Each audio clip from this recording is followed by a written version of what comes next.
Good afternoon, everyone. I'm delighted to be joining you here within 48 hours of the big kick-off as Tour of Britain begins on 4th September here in the northeast of Scotland. We're approaching the end of a big fortnight for Cycle Aberdeenshire, with various events having taken place and lots more still to come.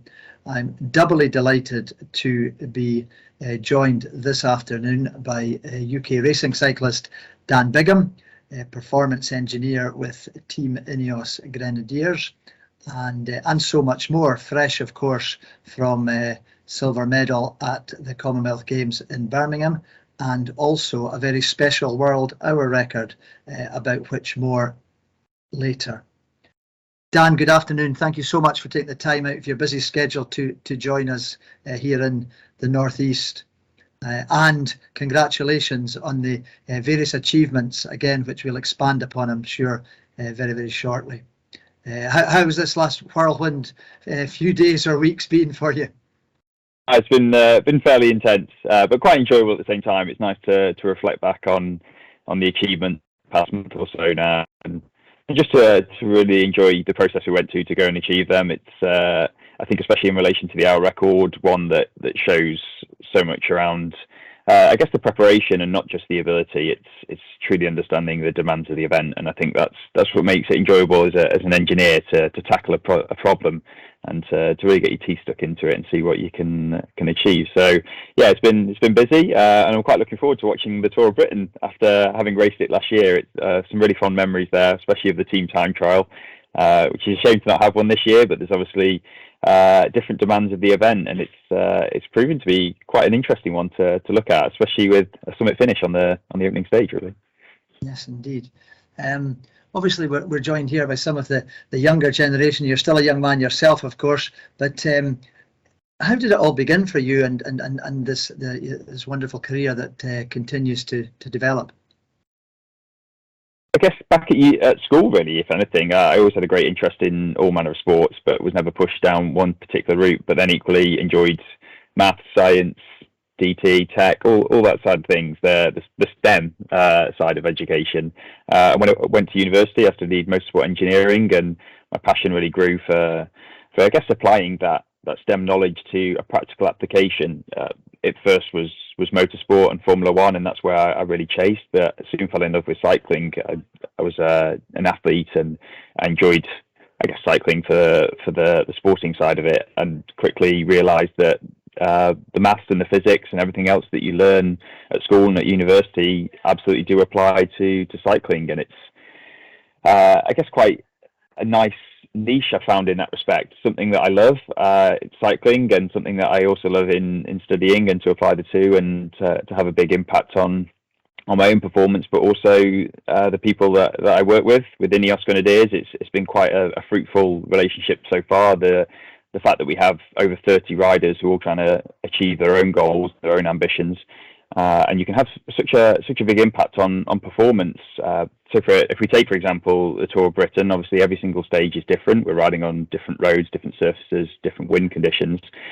We have a massive range of equipment choices, whether that's skin suits, helmets, wheels, tyres, tyre pressures, gearing, and really distilling that down and understanding the performance of every single aspect, and to make those suggestions and make those equipment choices for the athletes who obviously have their own focus. They're really training and doing all they can to physiologically be the best athletes they can be. And then my job is to make their life as easy as possible to go and win that bike race. So, for example, we have 3 different wheel sets, we have 4 different tyre options, and obviously the roads vary as well. And how you want to win that race means that we can then model and understand every different performance aspect, so we can say, okay, we know it's quite rough, we're probably going to run a lower tyre pressure, it's a summit finish, so we know that these wheels are lighter, but we're going to have an impact when it's windy or going fast. So there's always a bit of a trade-off here and there, and it's informing the athlete and informing the DS, the director sportif, and those on the ground who are making the decisions around tactics and technical stuff, to really make those decisions with good science and good backing. Well, certainly as a layman that I am, it's quite fascinating to see the science that is involved so much. Obviously, you're kind of on both sides of the fence, it's perhaps fair to say, as a performance engineer with Team Ineos, and of course your own cycling career. How do the two blend? You've touched on there how they blend together, but how do they work on a day by day, week by week basis for you as your as that work balance?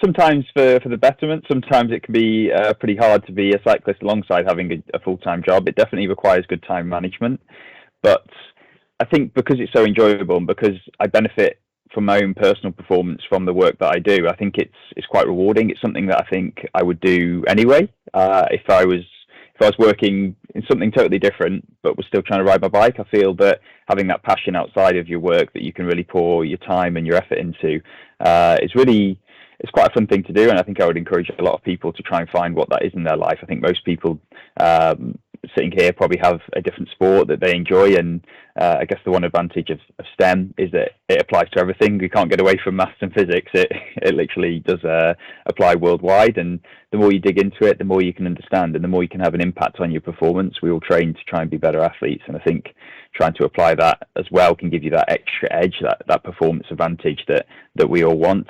As an engineer, it does sometimes come and I guess bite me in the bum with helping others. I'm always trying to perform to the best of my ability as an engineer as well, but it does mean that I'm also helping my competitors. Filippo Ganna wants to have a go at the world hour record in the near future, in the coming months, and my job is to make him faster to try and beat my record. So it can be a bit of an odd dynamic for me, but I think it's enjoyable at the same time to be involved in projects that are so ambitious like that.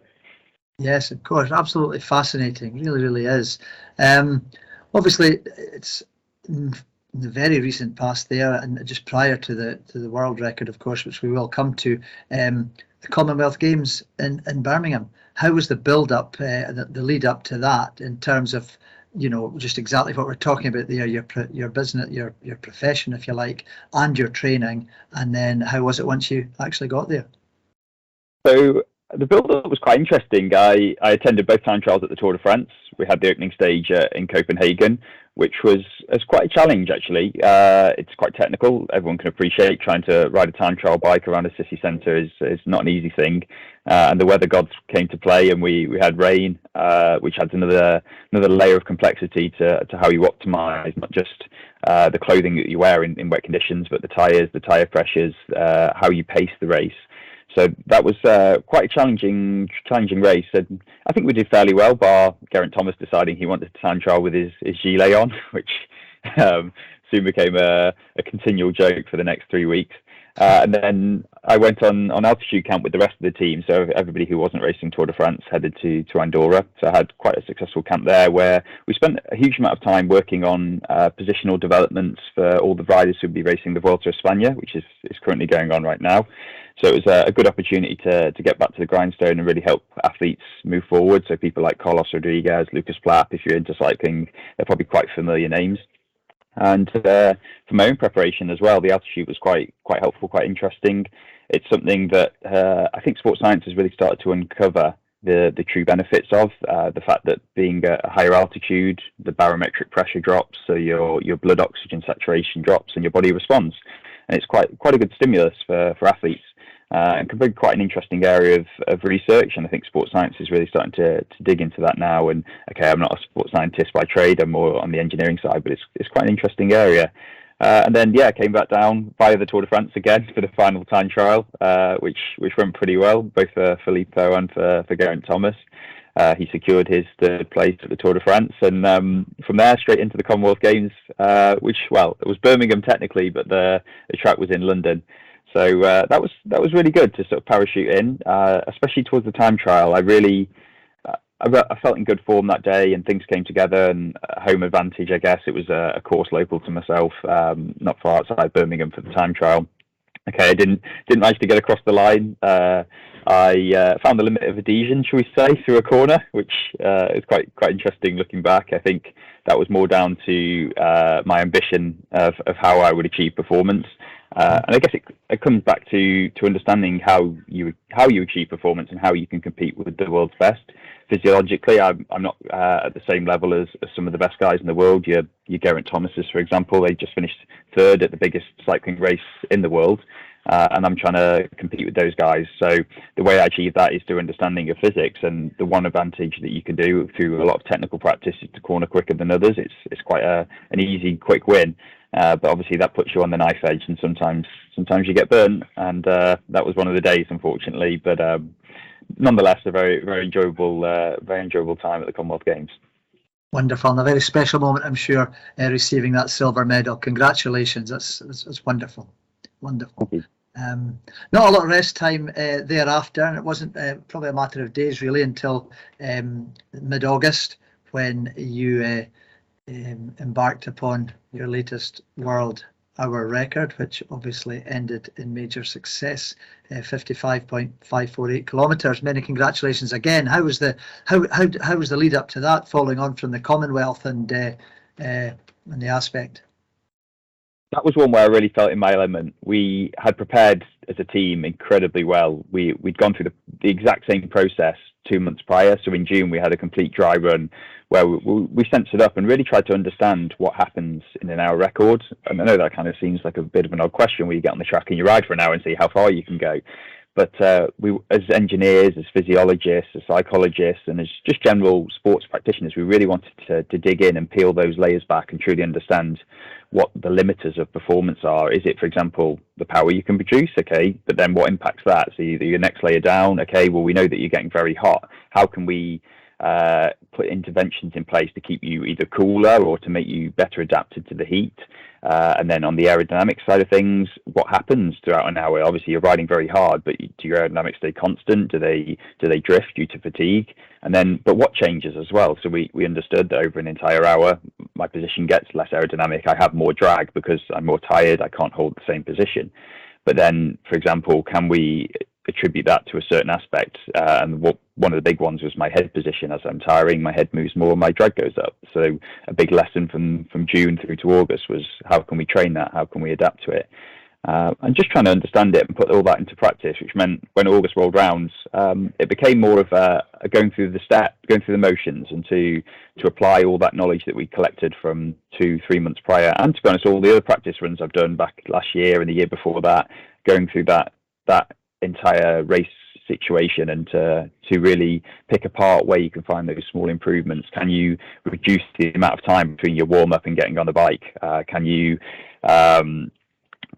change your gearing for a more optimal physiological performance? So, for example, are you best at 90 RPM, 95 RPM, 100 RPM? And all those kind of little questions. They were fun problems to tackle, and it meant on the day that it was, relatively speaking, plain sailing. But I think that's more of a reflection on the general team's preparation, that we could go into something like that and be very confident in how we're going to execute, and knowing that if we do everything that we know we're capable of, then the record is very much achievable, and it comes down to a case of execution and not unknown. And I think that's where that knowledge, that understanding of all the different aspects of performance, how maths and physics helped us, but also how the sort of physiology and chemistry of physiological performance also helped us, and that if all of that came together, then the record was achievable. And thankfully on the day it did, and managed to put nearly 2 laps onto Victor Campenaerts's record. And did you, as it was underway there, when did you feel that you were there, you were going to beat it? I mean, obviously, as you were, is it difficult to pinpoint, perhaps?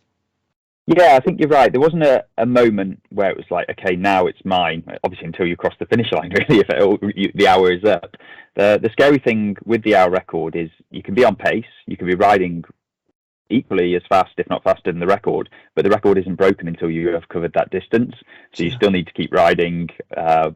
Anything can happen. You can hit a pad, have a puncture, anything like that, and it's always a bit of a worry. So until the hour's over, you don't have it. But there was a moment, I would say about 10 minutes to go, where I was comfortable and confident, where my gap was at about 15 seconds ahead of Victor at that point, so about 1 lap up.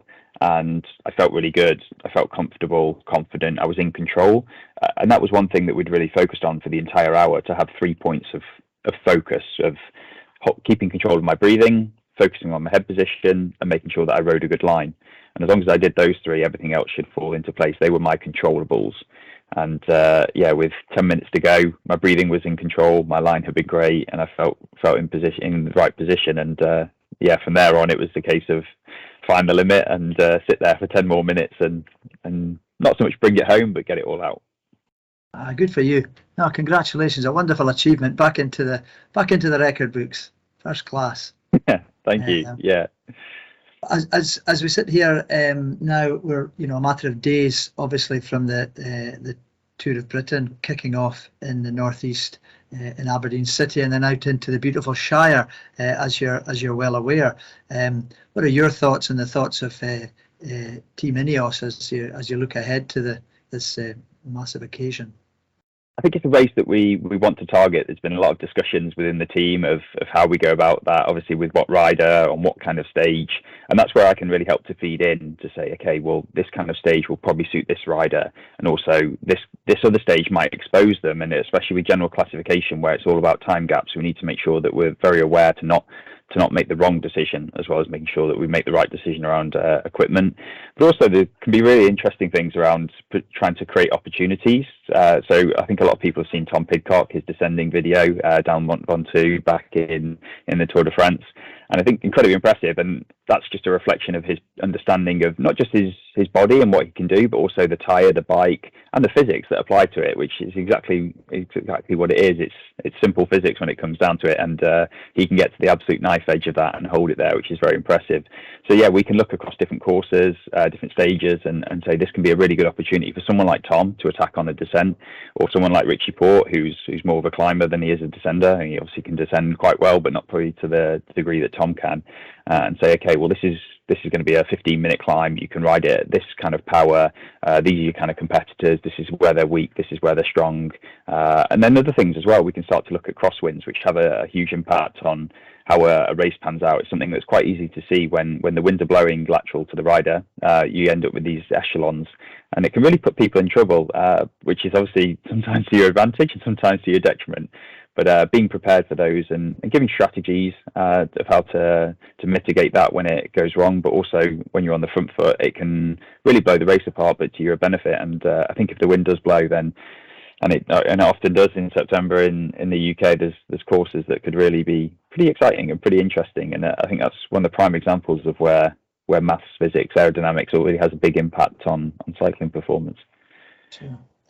Without giving away too many secrets, I'm guessing that preparations are going well then for Team Ineos as we approach the day. Yeah, I think we're quite excited. Obviously, as a British team, we want to perform well in our home tour. And there's a lot of riders as well within the team who are really passionate about performing in this race. A lot of them have, I guess, graduated, if that's the right term, through the Tour Britain onto the World Tour. So they've experienced it at lower level teams, and now they're at the top of their game, and they really want to show what they're capable of. And I think the parcours this year is definitely one that is going to challenge a lot of riders. And yeah, I'm really excited, and I think the entire team are, to see what we can achieve. Good. Can we put you on the spot for a prediction? Ooh. I don't even know if the full team squad's out yet, so maybe I have to hold fire on that one. But I think the finish up the ski resort stage is going to be super exciting just straight off the bat. And yeah. I quite enjoy seeing that. People have got to put their money where their mouth is and play their hand. And to do that so early on in the race is relatively rare. So it's going to be quite exciting when everyone's fresh. Everyone's got good legs to really see what they can achieve up there. Dan, it's a hugely exciting time for cycling in the United Kingdom and indeed beyond, and in particular this weekend in our small corner of the country. We hugely appreciate you taking the time out of a very, very busy schedule to join us this afternoon. Many congratulations again on your achievements this year. We wish you and Team Ineos all the very, very best for the future, and hopefully we'll catch up again sometime soon. Great. Thank you for having me, Ian. Pleasure. Thank you. All the best.